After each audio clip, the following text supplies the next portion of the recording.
নমস্কার, বাংলা স্ফেয়ারে আপনাদের স্বাগত জানাচ্ছি।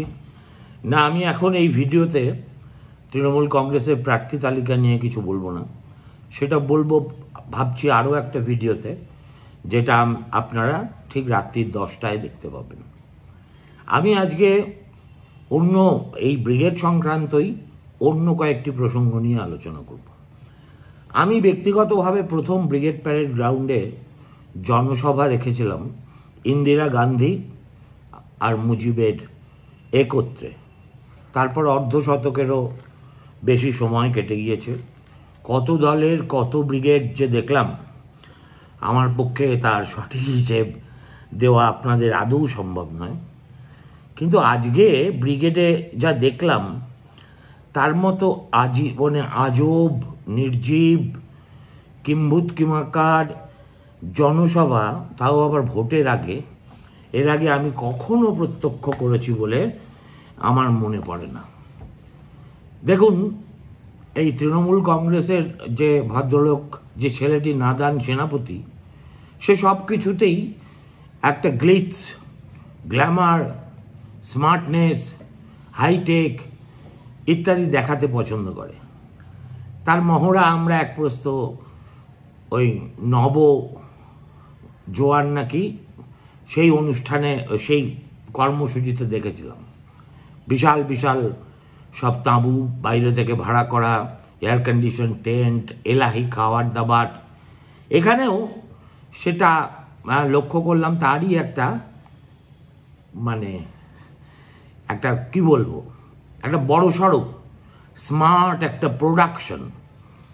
It was treated more as an event than as a political rally.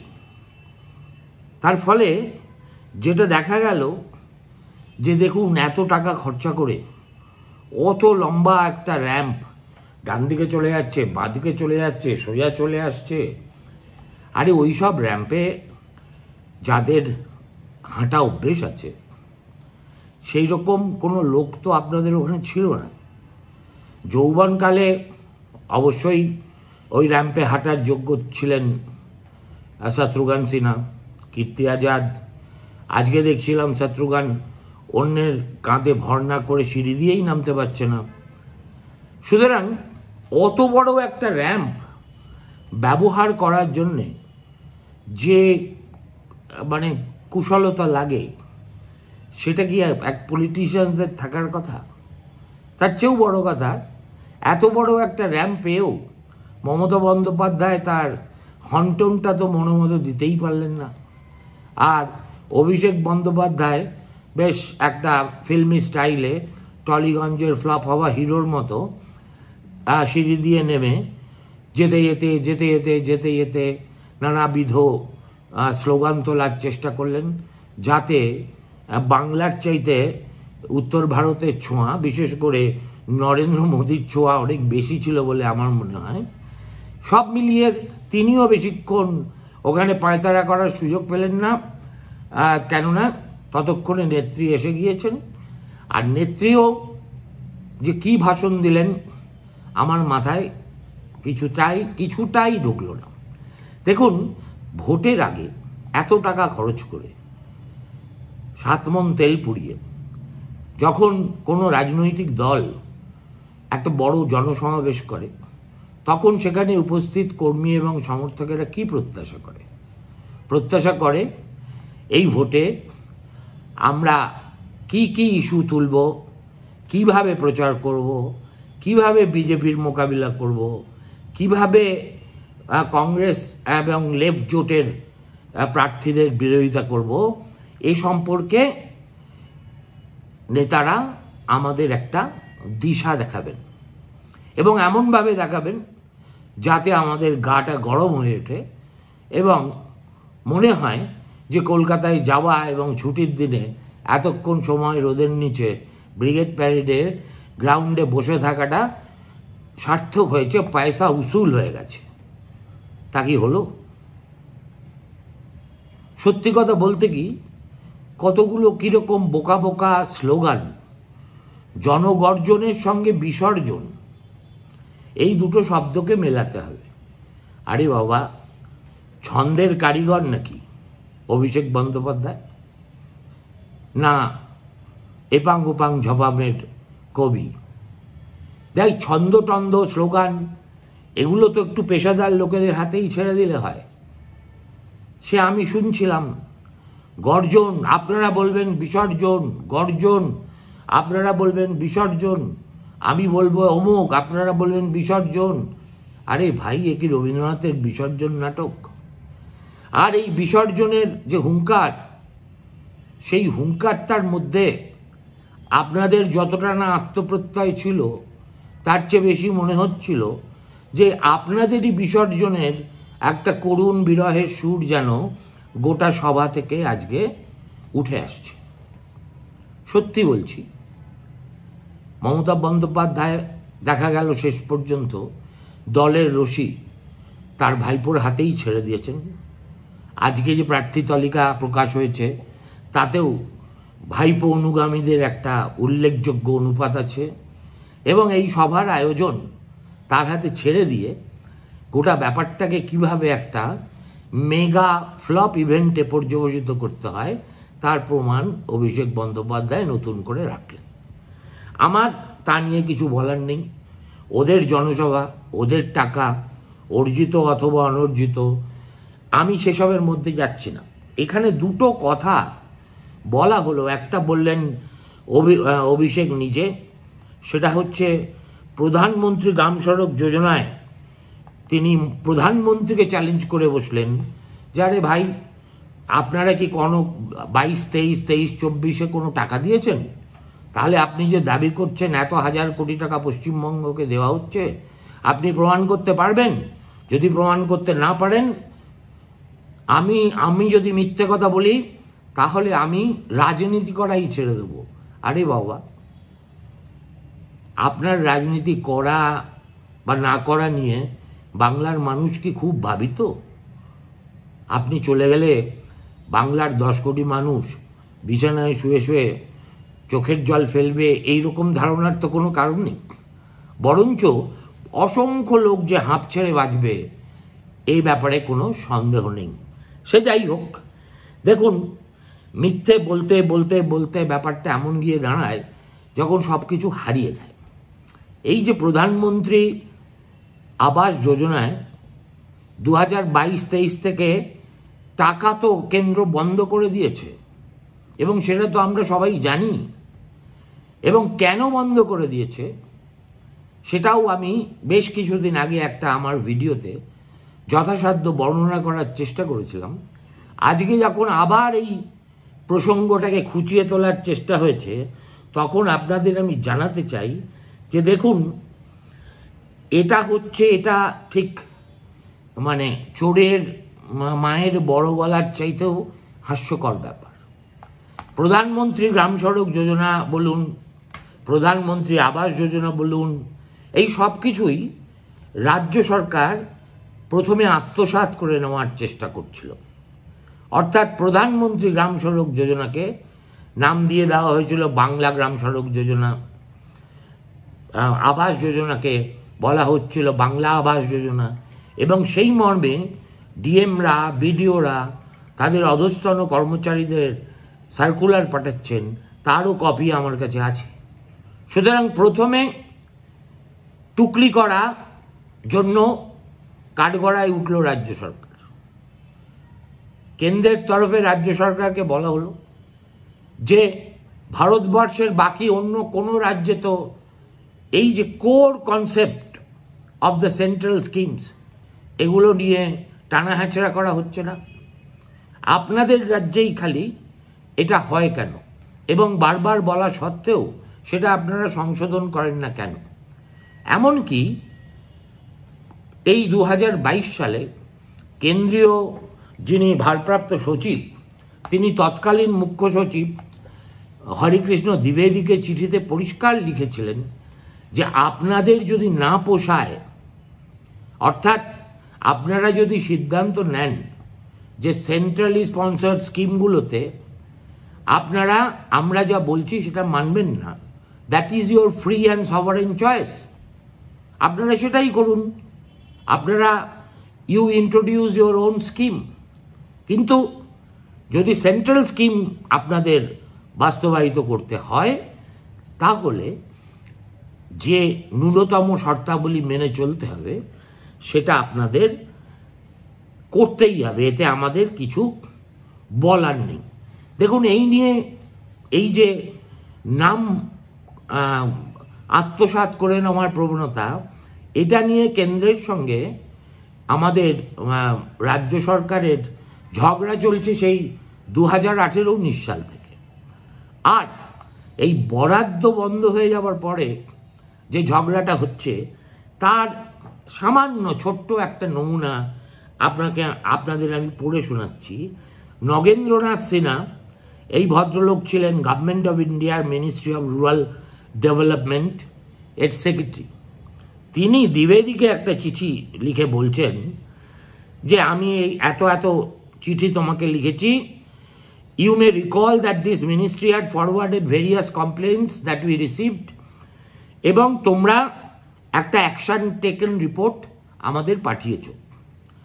We have thoroughly, এবার now here is the catch, we have thoroughly examined the action taken report furnished by the state on the findings of the national level monitoring teams.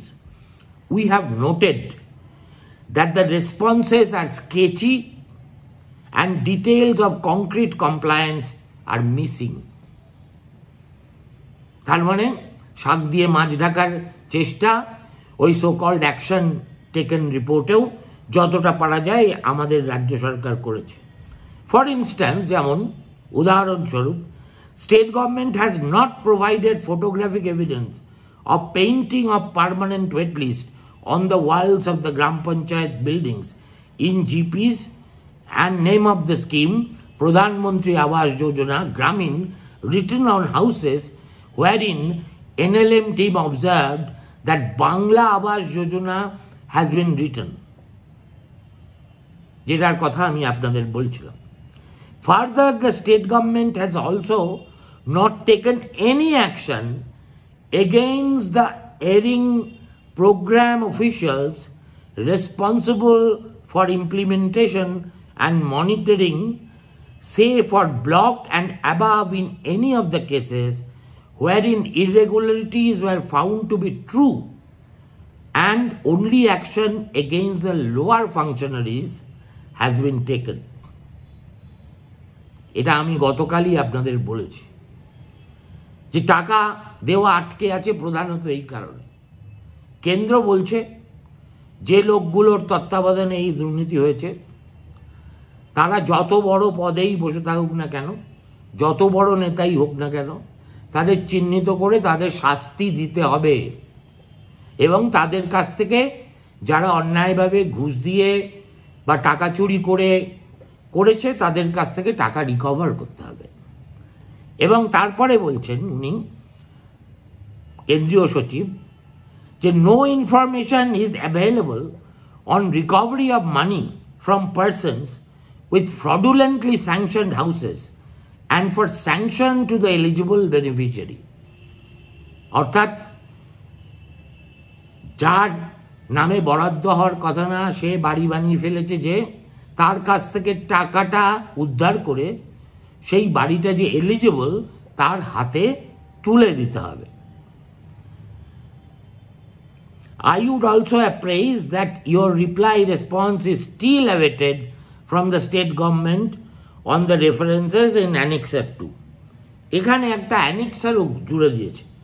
তাতে আমরা দেখছি উত্তর দিনাজপুর, বাঁকুড়া, নদিয়া, ঝাড়গ্রাম, পুরুলিয়া, হুগলি, জলপাইগুড়ি এইসব জেলা সম্পর্কে যেসব অনিয়ম, চুরি, টাকা আত্মসাতের অভিযোগ ছিল, সেখানে গভর্নমেন্ট যে অ্যাকশন টেকেন রিপোর্ট পাঠিয়েছিল সেটার সামারি করে তার পাশে কেন্দ্রীয় সরকারের দপ্তরের রিমার্কসগুলো শুনলেই আপনারা বুঝবেন যে এটা কী লেভেলের একটা ঘাপলার কেস। কমেন্টস উত্তর দিনাজপুর সম্পর্কে যেমন লেখা হচ্ছে, it appears from the observations of NLM that the beneficiaries are scared of giving any statement which leads to a situation of unfair inquiry by the third party organization, ভয়ে কাঁপছে।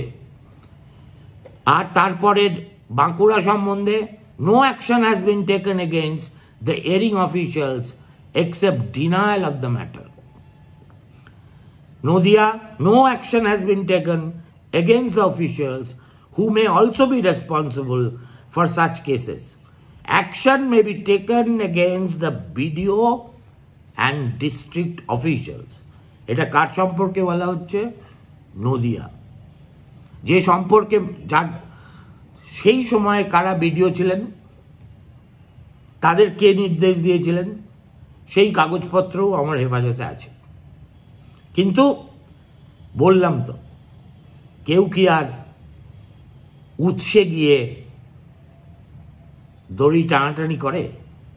তাহলে তো গোটা গাছটাই হুড়মুড় করে ভেঙে পড়বে। ঝাড়গ্রামে কি বলছে?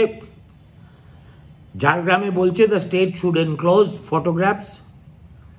পুরুলিয়ায় বলছে again no action has been taken against the officials who may also be responsible for such cases. Action may be taken against the BDO and district officials. হুগলিতে একই ব্যাপার, আর জলপাইগুড়ির ক্ষেত্রে বলা হচ্ছে রিপ্লাই অ্যাওয়েটেড। এই যে বাজনা বাজাচ্ছে যখনই চান্স পাচ্ছে, এছাড়া কিছু করারও নেই ওদের, যে আমাদের টাকা, গরিবের হকের টাকা আটকে রেখেছে কেন্দ্রীয় সরকার, তাই আমরা বঞ্চিত, তাই আমরা এখানে সমবেত হয়েছি গর্জন করতে। সত্যি কথা বলতে গিয়ে আমার বয়সের কারণে আমার শ্রবণ শক্তি কমে গেছে কিনা জানি না, কিন্তু আমি ওই ব্রিগেডের মাঠ থেকে আজ সেই রকম কোনো গর্জন শুনিনি। এরকম অনেক ব্রিগেডের মনে আছে আমার, যেখান থেকে আমি সত্যিই গর্জন শুনেছিলাম। এটা সেই গোত্রের ব্রিগেডই ছিল না। তারপরে যেটা হলো, যেটাকে আমি বলবো সহস্রাব্দের সবচেয়ে বড় রসিকতা, সেটা হচ্ছে মুখ্যমন্ত্রী এই চাপে পড়ে যেভাবে বলে দিলেন যে তিনি নাকি একটা কর্মশ্রী বলে একটা প্রকল্প চালু করেছেন, যা দিয়ে তিনি যারা জব কার্ড হোল্ডার তাদের জন্য বছরে 50 দিন কাজের ব্যবস্থা করবেন। এইটা একটা তৃণমূল সরকারের নতুন ঢপ, যেটা তারা রিপ্যাকেজ করে বাংলা বাজারে ভোটের মুখে খাইয়ে দিতে চাইছে। আজকেই দুপুরবেলা এই কর্মশ্রী সংক্রান্ত যে গেজেট নোটিফিকেশন, সেই নোটিফিকেশনটার একটা কপি আমার হাতে এসে পৌঁছেছে। এই গেজেট নোটিফিকেশনটা পড়তে পড়তে আমি অবাক হয়ে দেখলাম যে এর চেয়ে বড় ছলনা গরিব মানুষের সঙ্গে আর কিছু হতে পারে না। তার কারণ কি জানেন? প্রথম কথা হচ্ছে, এই কর্মশ্রীতে বলা হয়েছে রাজ্য সরকারের বিবিধ দপ্তর যেসব কাজকর্ম করে থাকে রুটিনলি, সেই কাজে আনস্কিলড লেবারদের কাজের উপযুক্ত কোনো কাজ যদি থাকে, অর্থাৎ মাটি কাটা, মোট বাওয়া, etcetera etcetera, some menial jobs meant for অদক্ষ শ্রমিক, সেই তাহলে কম্পালসারিলি সেই প্রকল্পগুলিতে আনস্কিল লেবারদের কাজ দিতে হবে, এবং কারা কাজ পাবে সেটা ঠিক হবে যে মানরেগার যে জব কার্ড হোল্ডারের লিস্ট আছে, সেই লিস্ট থেকে যারা ইচ্ছুক তাদের মধ্যে থেকে নির্বাচন করে তারপরে তারা কাজ পাবে। এবং এর জন্য একটি অতিরিক্ত পয়সাও রাজ্য সরকার বরাদ্দ করছে না। অর্থাৎ ধরুন পিডব্লিউডি মিনিস্ট্রি বা সেচ দপ্তর যেখানে অনেক আনস্কিল লেবারের প্রয়োজন হয়, তাদের যে বাজেটারি ফান্ড, সেই ফান্ড থেকে এমনিতেই তো তারা কন্ট্রাক্টরদের টাকা দেয়। অতএব সেই ফান্ডের টাকাটি একটা অংশ কন্ট্রাক্টরের মারফত আনস্কিল লেবারদের দিতে হবে। এবং তার চেয়েও মজার ব্যাপার হলো, এই গেজেট নোটিফিকেশনে দেখছি পরিষ্কার বলে দেওয়া আছে যে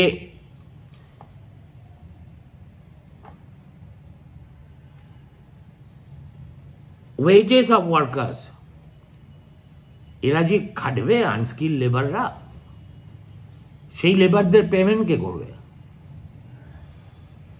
প্রাথমিকভাবে পেমেন্ট করবে ঠিকাদাররা, তারপরে নিজেদের পকেট থেকে পেমেন্টটা করার পরে তারা রিম্বার্সমেন্টের জন্য রাজ্য সরকারের কাছে যেমন বিল দেয় তেমনি দেবে এবং সেই মতো পেমেন্ট তারা পাবে। এই যে ভাঁড়ে মা ভবানী সরকার, কন্ট্রাক্টররা টাকা দেবে, সেই টাকা আবার সময় মতো নবান্ন বা বিবিধ ভবন থেকে স্যাংশনড হয়ে যাবে, এই রকম একটা অবাস্তব আজগুবি প্রকল্প আপনারা কখনো শুনেছেন কি?